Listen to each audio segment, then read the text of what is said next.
Nous sommes le mercredi 29 juin. On va remonter le temps avec vous, Perrine Bramy. Et on commence par un saut en arrière de 73 ans. Julia l'évoquait tout à l'heure à 7 heures. Et ce jour-là, en 1949, donc, il s'est passé quelque chose, un événement important dans la petite histoire de la télévision. Oui, ce jour-là, à 21 h précise, les Français découvrent devant leur poste de télévision le premier journal télévisé. Il est présenté par Pierre Le premier Sabag. 20h était à 21 h. Exactement. Et il ne durait que 15 minutes à l'époque. Et le premier reportage de ce tout premier JT est assez rocambolesque puisque Pierre Sabag lui-même s'embarque dans une montgolfière pour ce premier reportage en immersion. Mais tout ne se passe pas comme prévu, hein, vous allez le voir. Il y a un courant d'air froid, une descente précipitée du ballon, un arbre et bim. Wow. La suite, c'est Pierre Sabag qui la raconte dans cet extrait de 1972. Il y a eu une déchirure dans le ballon. Le gaz s'est échappé, sur l'étincelle, il s'est enflammé.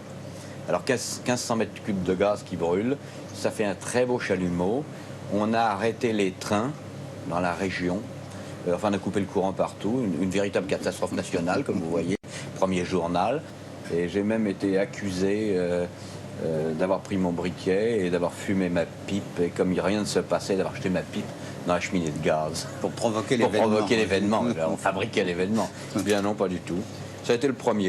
Ça, c'est du journalisme de terrain. Hein. C'est sûr.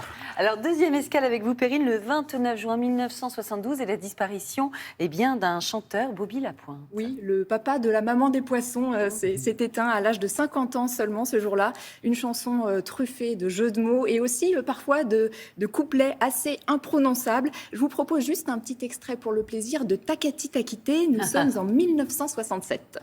Takati takité, tatakité toc, tatakité toc, takati takité. On te t'a toqué troc, ton tricot tout crotté, et ta coup de couteau qu'on t'attend d'attaquer, contre un tac au côté, 4 écus de compter, et quitte ton quartier, takati takité, takati takité, takati takité, takati takité. Qu'est-ce que vous disiez ? Oui.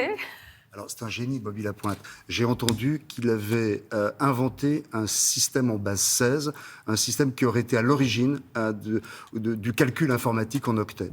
Un génie des mathématiques, exactement. Incroyable. Une naissance à présent le 29 juin 1900, et c'est le papa du Petit Prince. Oui, alors ça remonte à 122 ans et Antoine on n'y croit pas, tant son Petit Prince n'a pas pris une ride. Alors... Antoine de Saint-Exupéry, écrivain et aussi, vous le savez, aviateur. Il meurt d'ailleurs à 44 ans dans l'accident de l'avion qu'il pilotait. Écoutez le témoignage de sa maman, Marie de Saint-Exupéry, en 1961. Elle se souvient de la première invention du petit Antoine. C'était un vélo à voile. Et regardez, moi je trouve ça très touchant. On avait demandé à la vieille gouverneau de fabriquer une voile avec un drap de lit. On avait fixé cette voile à la bicyclette et on s'est lancé à toute allure vers la fin du parc. Et il paraît qu'au bout du parc, la bicyclette s'envolait dans les airs.